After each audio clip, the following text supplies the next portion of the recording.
बिस्मिल्लाहिर्रहमानिर्रहीम अस्सलाम वालेकुम। आप मेरा यूट्यूब चैनल देख रहे हैं। Welcome to my YouTube channel. Lecture number 25 आज हम पढ़ेंगे एफपीएससी में जो एसएससी की जॉब 917 स्केल की उसकी टेस्ट प्रिपरेशन के हवाले से लेक्चर नंबर 25 आज ये हमारा आखिरी लेक्चर होगा टीचिंग मेथड्स के हवाले से।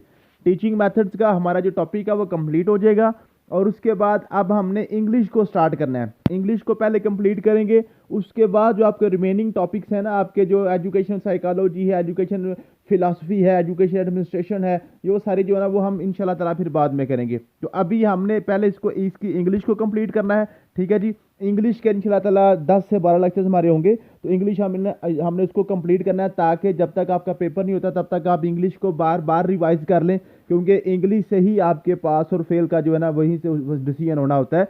पेडागोजी तो ऑलमोस्ट सारे बच्चे ही कर लेते हैं, लेकिन जो इंग्लिश है ना वो थोड़ा सा मुश्किल होता है काम। तो इंग्लिश को हम पहले करेंगे इंशाल्लाह, उसके बाद फिर आपके रिमेनिंग टॉपिक्स कर लेंगे। तो आज एजुकेशन जो आपके पास मेथड्स जो ना टीचिंग मेथड्स थे, टीचिंग मेथड्स वो आज इंशाल्लाह ताला आपके कंप्लीट हो जाएंगे। तो आज हमने पढ़ना था टीचिंग मेथड में। ऊपर मैंने आपको काफ़ी ज़्यादा जो ना टीचिंग मेथड जो ब्रेन स्टॉर्मिंग वगैरह वो सारे जो लेक्चर मेथड, डिस्कशन मेथड वो सारे मैंने करवा दिए थे। आज हमने करना है जी, आपके पास है जी कोऑपरेटिव लर्निंग टेक्निक्स। जो कोऑपरेटिव लर्निंग है ना, इसके वाले से काफ़ी ज़्यादा क्वेश्चन पूछे जाते हैं। ठीक है जी, इसके मुख्तलिफ टाइप्स के क्वेश्चन वो बनाता है। इसका कंसेप्ट आपको क्लियर करना होगा। जब तक आपको कंसेप्ट क्लियर नहीं होगा तब तक आपका इसका क्वेश्चन जो है ना ये एक स्टैटिकल क्वेश्चन इसका नहीं होता, क्योंकि इसमें कंसेप्चुअल क्वेश्चन होते हैं, तो वो आपको इसको डिटेल से पढ़ना पड़ता है। तो पढ़ते हैं जी। Cooperative learning is a successful teaching strategy in which small teams with each students of different levels of ability use variety of learning activity to improve their understanding of a subject। इसमें जो पहले line में आपका question बनेगा वो है ये आपके पास है different level of ability. Different levels of ability जो है ना उसके आपने ग्रुप्स बनाने होते हैं। मतलब यह है कि कोऑपरेटिव लर्निंग में आपने क्या करना होता है, आपने छोटे छोटे ग्रुप्स बनाने हैं 4-4, 5-5, 10-10 बच्चों के। ठीक है जी, उसमें क्या करते हैं बच्चे आपस में एक दूसरे से सीखते हैं। अब इसमें क्वेश्चन ये पूछेगा जो आपने बच्चों के ग्रुप्स बनाने हैं वो आपके पास क्या वो सारे बच्चे आपने जो है ना इंटेलिजेंट बच्चे एक तरफ कर दें, डल बच्चे एक तरफ कर दें, मीडियाकर बच्चे एक तरफ कर दें, या आपने तमाम ग्रुप्स में हर किस्म के बच्चे डालने होते हैं। तो ये आपके पास क्वेश्चन बनेगा डिफरेंट लेवल्स ऑफ एबिलिटी। आपने डिफरेंट लेवल्स के बच्चे एक ग्रुप में रखने होते हैं। मीन के एक ग्रुप में आप बड़ा इंटेलिजेंट बच्चा भी डालेंगे, एक डल बच्चा भी डालेंगे, मीडियाकर बच्चा भी डालेंगे, एवरेज बच्चा भी डालेंगे। मीन के एक आपने बैलेंस ग्रुप्स बनाने होते हैं। तो ये आपका क्वेश्चन पूछा जाएगा।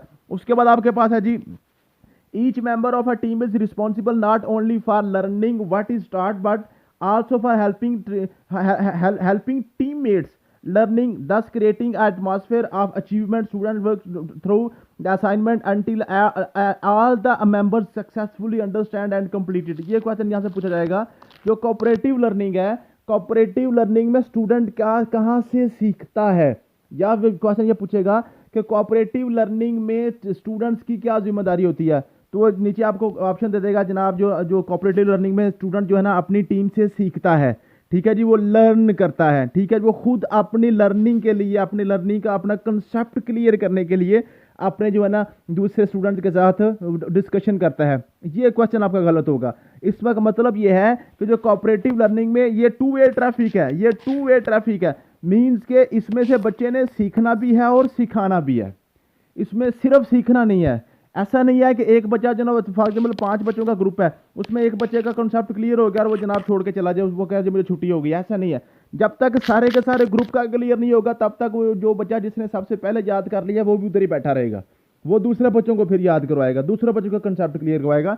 इसमें क्या करना होता है कि जब तक उसके तमाम टीममेट्स जो है ना, जो उसके सारे टीम का जो हिस्सा है, जो पार्ट है उसके ग्रुप के तमाम बच्चों को जब तक नहीं आएगा तब तक वो क्या करेगा, वो भी वहीं पे बैठा रहेगा। ये क्वेश्चन हमको पूछा जाएगा।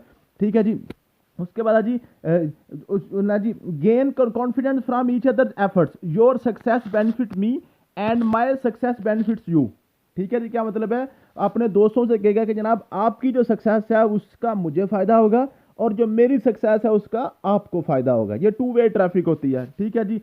Recognise that all group members shall a common fate. ठीक है जी, जो कॉमन फेट है ना, जो एक ही जनाब सबका टारगेट सेम होगा। ठीक है जी। उसके बाद know that one's performance is mutually caused by one self and one's team members. क्या मतलब है कि आपके पास है जो भी बच्चा उस ग्रुप में है उसकी जो कारकर्दगी है, उसकी कारकर्दगी एक तो उसकी अपनी कारकर्दगी के ऊपर वो डिपेंड कर रहा है, दूसरा उसकी जो सक्सेस है उसकी अपनी टीममेट्स के ऊपर भी डिपेंड कर रही है, पूरा ग्रुप ही जीतेगा या हारेगा। ठीक है जी। फॉर एग्जाम्पल अगर आप कोई एजुकेशनल उसमें बच्चों का कंपटीशन करवा देते हैं, तो कंपटीशन में ऐसा नहीं होगा कि ग्रुप का एक मेंबर जीत जाए दूसरा मेंबर हार जाए। उसमें क्या होगा, सारे ग्रुप की कोलैबोरेटिव जो उनकी जो इकट्ठी जो उनकी जनाब जो परफॉर्मेंस होगी ना, उसके ऊपर जो ना उनका फैसला होगा कि वो कौन जीता है और कौन हारा है।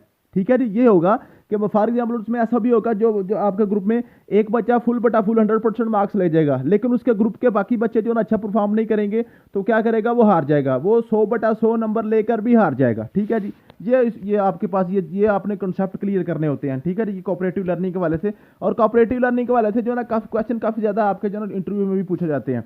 उसके बाद आपके पास है जी, feel proud and jointly celebrate when a group member is recognised for achievement. ठीक है जी। We all congratulate you on your accomplishment. ठीक है जी। क्या करते हैं जी, वो कहते हैं तुम वो जॉइंटली सेलिब्रेट करते हैं, जो भी जो उनकी रिकग्निशन होती है अचीवमेंट की, वो क्या करते हैं जी, जॉइंटली ही सारे का सारा ग्रुप करता है उसको, वो जनाब वो क्या करेगा, इसको एंजॉय करेगा, सेलिब्रेट करेगा। उसके बाद आपके पास है जी, जो कोऑपरेटिव लर्निंग है, कोऑपरेटिव लर्निंग के जनाब जो ना क्या फ़ायदे हैं। ठीक है जी। Promotes STS student teachers students learning and academic achievements ठीक है जी। समझ आ गया जी। और उसके बाद आपके पास है उधर इंक्रीज एसटीएस रिटेंशन। यहाँ पे एसटीएस से आपसे परेशान नहीं हो जाना। एसटीएस से मुराद है स्टूडेंट्स, उसको शॉर्ट फॉर्म में लिखा हुआ है। एसटीएस का किसको कहते हैं, स्टूडेंट्स को। ठीक है जी। Increase students retention, students retain रहते हैं, मीन्स के जो स्टूडेंट आपके पास आएगा वो आपके पास रहेगा, बैठा रहेगा, वो दौड़ेगा नहीं, ऐसा नहीं करेगा कि जनाब एक दिन बच्चा दाखिल हुआ दूसरे दिन वो दौड़ जाएगा। ठीक है। ये कोऑपरेटिव लर्निंग का फायदा होता है। Enhance student satisfaction with learning experience, help students develop skills on oral communication, help students social skills, promote student self esteem, helps to promote positive race relations। ठीक है जी। तो ये सारी की सारी कोऑपरेटिव लर्निंग की आपके पास इसमें समझने के एडवांटेजेस होते हैं। ठीक है जी। उसके बाद आपके पास होता है जी, आपके कोऑपरेटिव लर्निंग के आपके पास एलिमेंट्स कौन कौन से होते हैं। कोऑपरेटिव लर्निंग के एलिमेंट्स कौन से हैं। नंबर 1 है पॉजिटिव इंटरडिपेंडेंस, मुस्बत तौर पर एक दूसरे के ऊपर इन्हिसार करते हैं। फेस टू फेस इंटरेक्शन होता है बच्चों का। इंडिविजुअल एंड ग्रुप अकाउंटेबिलिटी होती है। ठीक है जी। इंडिविजुअल और ग्रुप की अकाउंटेबिलिटी होती है कि हम देखते हैं कि कौन सा ग्रुप जीता है, कौन सा ग्रुप हारा है और किसकी वजह से हारा है। उसके बाद interpersonal and small group skills, group processing. ठीक है। ये सारी के होते हैं, ये इसके पास है जी, ये आपका कोऑपरेटिव लर्निंग के एलिमेंट्स हैं, ये एलिमेंट्स हैं। इसके बगैर कोऑपरेटिव लर्निंग नहीं होगी। अगर आप कोऑपरेटिव लर्निंग करवा रहे हैं उसमें पॉजिटिव इंटरडिपेंडेंस नहीं है, मीन के जो बच्चे एक दूसरे के ऊपर डिपेंड ही नहीं कर रहे, वो आपकी कोऑपरेटिव लर्निंग नहीं हो रही। ऐसा ना हो कि ग्रुप में हर बच्चा कहे जी मैं ही जना मुझे सारा कुछ आता, मुझे किसी दूसरे बच्चे की जरूरत नहीं है। ऐसा नहीं है, सारे बच्चे एक दूसरे के ऊपर डिपेंड कर रहे होंगे। उसमें फेस टू फेस इंटरेक्शन भी बच्चों का होना चाहिए। ऐसा नहीं कि ग्रुप बना दें और कहें जी ये 5 बच्चों का ग्रुप है और अपने घर से जनाब ये काम अपने घर के लाना, ऐसा नहीं होगा। वो आपस में मिल के फेस टू फेस इंटरेक्शन करके वो करेंगे। ठीक है जी। इंडिविजुअल एंड ग्रुप अकाउंटेबिलिटी होनी चाहिए, मीन के ऐसा नहीं है कि एक ग्रुप हार गया तो उसमें आप सिर्फ ये है कि ये सारा ग्रुप हार गया तो ये उसमें इंडिविजुअली भी अकाउंटेबल ठहराना है कि इस बंदे की वजह से सारा ग्रुप हारा है। ठीक है जी। Interpersonal and small group skills उसमें डेवलप होनी चाहिए और ग्रुप प्रोसेसिंग भी होनी चाहिए। ठीक है जी। उसके बाद आपके पास है जी, अब ग्रुप प्रोसेसिंग से क्या मुराद है। ग्रुप प्रोसेसिंग से मुराद है कि ग्रुप को बनाने का तरीका बच्चे को भी आना चाहिए कि ग्रुप कैसे फॉर्मेशन किए हैं, ग्रुप फॉर्मेशन कैसे होती है, बैलेंस्ड ग्रुप कैसे बनते हैं। ऐसा ना हो कि एक ग्रुप बिल्कुल ही डल बच्चों का बना दे और एक ग्रुप बिल्कुल ही जनाब वो क्या कर दें, दूसरे बच्चों का बना दें जो इंटेलिजेंट बच्चे। ऐसा नहीं, ग्रुप प्रोसेसिंग भी बच्चे को आनी चाहिए। ये आपके पास है जी, ये है जी कोऑपरेटिव लर्निंग। उसके बाद classroom activity that use cooperative learning. Cooperative learning में कौन कौन सी हम टेक्निक्स भी यूज करते हैं, जिग्सा टेक्निक यूज करते हैं। ठीक है जी। अब ये जो टेक्निक्स है ना, इनको मैंने डिटेल से नहीं लिखा। ठीक है। जिग्सा ये होता है ना जी, आपने क्या होता है जी, आपने 4 बच्चों का ग्रुप बनाया, 4 बच्चों का ग्रुप बनाया। ठीक है जी। फॉर एग्जाम्पल आपने 3 ग्रुप बना दिए 4 बच्चों को, इस ग्रुप को कोई और क्वेश्चन दे दिया, इस ग्रुप को कोई और क्वेश्चन दे दिया और इस ग्रुप को कोई और क्वेश्चन दे दिया। ठीक है। अब आप क्या करेंगे, ये वाला ग्रुप जो है ना फॉर एग्जाम्पल फर्स्ट क्वेश्चन ये कर रहा है, ये वाला ग्रुप सेकंड क्वेश्चन कर रहा है, ये वाला ग्रुप थर्ड क्वेश्चन कर रहा है। अब आपके पास क्या होगा, फर्स्ट क्वेश्चन के 4 बच्चे आपके पास तैयार हो जाएंगे जिनको फर्स्ट क्वेश्चन आता होगा, मीन के पहले क्वेश्चन के 4 टीचर आपके पास तैयार हो जाएंगे। सेकंड क्वेश्चन के भी 4 टीचर आपके पास तैयार हो जाएंगे जिनको 4 बच्चों को सेकंड क्वेश्चन आता होगा, और थर्ड क्वेश्चन के भी 4 बच्चे आपके पास तैयार हो जाएंगे। फिर आप क्या करेंगे, फिर आप ये तीनों ग्रुप्स को आपस में मर्ज कर देंगे। हर ग्रुप में एक ऐसा बच्चा होगा जिसको फर्स्ट क्वेश्चन आता होगा, दूसरा बच्चे को सेकंड क्वेश्चन आता होगा, तीसरे बच्चे को थर्ड क्वेश्चन आता होगा, 4 ग्रुप बना दें, चौथे को उसको चौथा क्वेश्चन आता होगा। मीन के फिर सेकंड आपके पास जो ग्रुप बनता है उसमें ऐसे होते हैं जो जिसमें तमाम जो स्पेशलिस्ट मौजूद होते हैं, सारे के सारे क्वेश्चन के एक बच्चे को आ रहा होता है। फिर वो कहते हैं ये जो फर्स्ट वाला जो ना, फर्स्ट वाला अपने सारे ग्रुप को पहला क्वेश्चन समझा देगा, दूसरा वाला जो सारे ग्रुप को दूसरा ग्रुप क्वेश्चन समझा देगा, तीसरे वाला अपने ग्रुप सारे को तीसरा क्वेश्चन समझा देगा, और चौथे वाला जो ना अपने सारे ग्रुप को चौथा क्वेश्चन समझा देगा। तो ये होती है जिग्सा टेक्निक। तो जिग्सा के वाले से आपसे पूछेगा जनाब वो कौन सी टेक्निक है जिसमें ग्रुप्स 2 दफ़ा बनाए जाते हैं, एक दफ़ा आपने पहले ग्रुप बनाए फिर उनको आपने मर्ज करके फिर आपने दोबारा से ग्रुप बनाने होते हैं, इसको हम जिग्सा कहते हैं, ठीक है जी। लेकिन ये वो आपसे इसकी डिटेल नहीं पूछेगा, सिर्फ आपसे यही पूछेगा जनाब बताएं जी कोऑपरेटिव लर्निंग में मुदर्जा जाल में से कौन कौन सी टेक्निक यूज हो सकती है। तो जिग्सा में भी आपको होती है जी, 3 स्टेप इंटरव्यू में भी हो सकती है, थिंक पेयर शेयर में भी हो सकती है, ये सारी टेक्निक्स हैं, ठीक है जी। उसके बाद राउंड रॉबिन ब्रेनस्टॉर्मिंग हो सकती है, 3 minutes review, numbered heads, team pair, solo, उसके बाद circle the sage and partners, ये सारे के सारे आपके पास टेक्निक्स हैं, ठीक है। सिर्फ इनके नाम ही आपसे पूछेगा, इनकी डिटेल में नहीं जाएगा इंशाल्लाह। उसके बाद आपके पास है जी advantages of cooperative learning.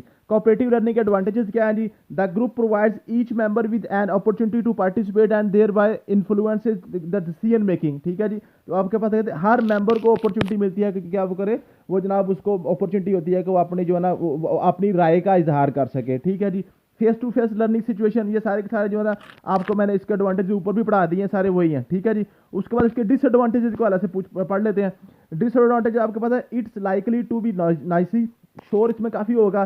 Some teachers feel that they lose control lose हो जाता है बच्चों के ऊपर, क्योंकि बच्चे फिर अपनी मर्जी कर रहे होते हैं ना। And the whole class feeling which has been painstakingly build up many despite when the class is split into smaller entities। जब क्लास छोटे छोटे ग्रुप्स में आप उसको तकसीम कर देंगे उसमें क्या होगी, उसमें काफ़ी ज़्यादा जो उसमें जो ना काफ़ी ज़्यादा शोर बन जाएगा, उसमें जो ना डिसिप्लिन कायम नहीं रहेगा। ये सारी की सारी आपके पास इसकी डिसएडवांटेजेस हैं आपके पास ये कोऑपरेटिव लर्निंग की। फिर not all the students enjoy it since they would prefer to be the focus on the teachers attention rather than working with their peers. क्या जी, इसको सारे बच्चे जो है ना, सारे बच्चे इसको एंजॉय नहीं करते, क्योंकि कोऑपरेटिव लर्निंग में सारे बच्चे एंजॉय नहीं करते। कुछ बच्चे ऐसे होते हैं जिनको सिर्फ टीचर की ही समझ आती है, अपने स्टूडेंट्स के साथ वो बैठ के अच्छा फील नहीं करते। तो ये इसके 2-3 डिसएडवांटेजेस हो सकते हैं। उसके बाद आपने पढ़ना चाहिए ड्रामाटाइजेशन टीचिंग मेथड किस तरह से होता है। ड्रामाटाइजेशन में ना ड्रामे जो ना आपके पास 4-5 किस्म के होते हैं। एक होता है इनफॉर्मल ड्रामा और एक होता है जी फॉर्मल ड्रामा। एक होता है इनफॉर्मल ड्रामा और एक होता है फॉर्मल ड्रामा। मेरे ख्याल में फॉर्मल ड्रामा यहाँ पे मैं लिखना भूल गया हूँ, ठीक है, वो मैं यहाँ पे ऐसे आपको बता देता हूँ। नेक्स्ट इंशाल्लाह ताला कल वाले लेक्चर में इसको मैं ऐड कर दूंगा फॉर्मल ड्रामा को भी, ठीक है जी।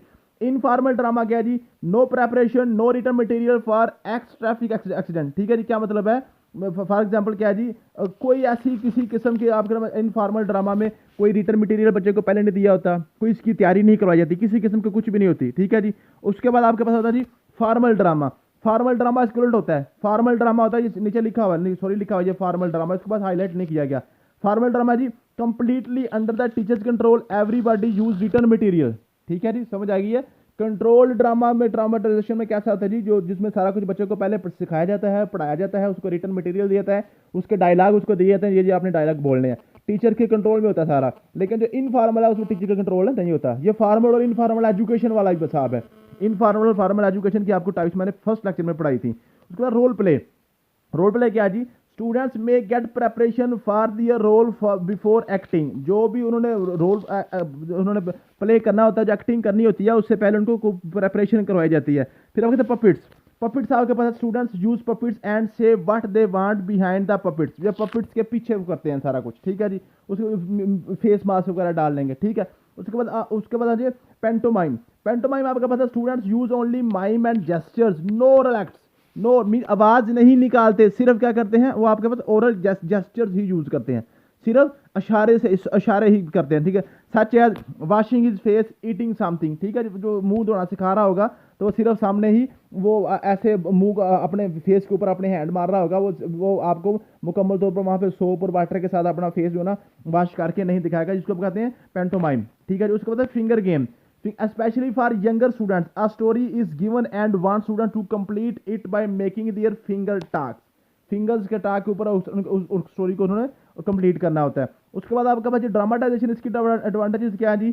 It is fun, provide direct involvement in learning on the part of our students, improves in language using, communicating, speaking and listening skills are improved, allows for exploration on solution। ठीक है, सारे के सारे जो है ना आपके ड्रामेटाइजेशन के आपके पास ये एडवांटेजेस हैं, और डिसएडवांटेजेस वही हैं। तो आपके पास है कि ये टाइम टेकिंग होता है, बहुत ज़्यादा टाइम लेता है, और उसके बाद आपके पास है ना प्रिपरेशन ऑफ फिजिकल एनवायरनमेंट में भी क्रिएट डिफिकल्टीज। जो आपने जो ड्रामा करने के लिए, रोल प्ले या एक्टिंग करने के लिए आपने फिजिकली कुछ रिक्वायरमेंट्स भी होंगी ना, वो स्टेज वगैरह आपने बनाना होगा, वो भी उसमें भी काफ़ी डिफिकल्टीज आती हैं। ए स्टूडेंट्स आर लिमिटेड, इट में बी बोरिंग। अगर स्टूडेंट्स ही थोड़े हैं, उसमें से किसी को ड्रामे पे लगाएंगे, किसको आप जो ना उसमें वहाँ पे ऑडियंस में बिठाएंगे, तो वो फिर बोरिंग हो जाएगा। ठीक है, स्टूडेंट्स में बी टू सेल्फ कॉन्शियस होंगे कि मीन्स के जो मैं रोल करने जा रहा हूँ उसमें वो फॉर एग्जांपल आप कुछ को रोल करवा रहे हैं, उसमें एक जो है ना एक चपड़ासी का रोल आ गया, तो वो बच्चे कहेंगे मैंने चपड़ासी का रोल नहीं करना है, मैंने बादशाही का ही करना है। ठीक है, वो सेल्फ कॉन्शियस हो जाते हैं। ठीक है, no appropriate for large groups, बड़े बड़े ग्रुप्स में जो आप ड्रामा नहीं कर सकते। ठीक है जी, उसके बाद स्टूडेंट्स में फील थ्रेटेंड, स्टूडेंट जो है इसमें थ्रेट भी फील करते हैं। ठीक है, स्टूडेंट इसमें थ्रेट्स भी फील करते हैं, वो इसमें इसको जो ना प्लेजर फील नहीं कुछ करते। तो ये आपके पास आज का ये टॉपिक था छोटा सा, तो आपका जनाब ये टीचिंग मेथड्स कंप्लीट हो गए हैं। ठीक है, तो इसका जो है ना मैं आपको जो इंपॉर्टेंट पॉइंट्स हैं, आपको पता है जो भी टॉपिक हमारा मुकम्मल होता है उसके जो हमने जो की पॉइंट्स होते हैं ना, इसके भी की पॉइंट्स इंशाल्लाह ताला के 50 के करीब की पॉइंट्स बनेंगे। वो की पॉइंट्स भी आपको मैं इंशाल्लाह ताला आपको ये लिख के ना यहाँ पे सेंड कर दूंगा, इसी व्हाट्सएप ग्रुप में ही PDF बना के। उसका लेक्चर तो अपलोड नहीं करूँगा की पॉइंट्स का, सिर्फ आपको लिख के दे दूंगा। तो वो जो 50 के करीब की पॉइंट्स ही अगर आप याद कर लेंगे तो टीचिंग मेथड आपका सारा का सारा इंशाल्लाह कंप्लीट हो जाएगा। तो उसके बाद कल से इंशाल्लाह ताला आपकी इंग्लिश को स्टार्ट करेंगे। थैंक यू सो मच, मिलते हैं नेक्स्ट वीडियो में। अल्लाह हाफिज़।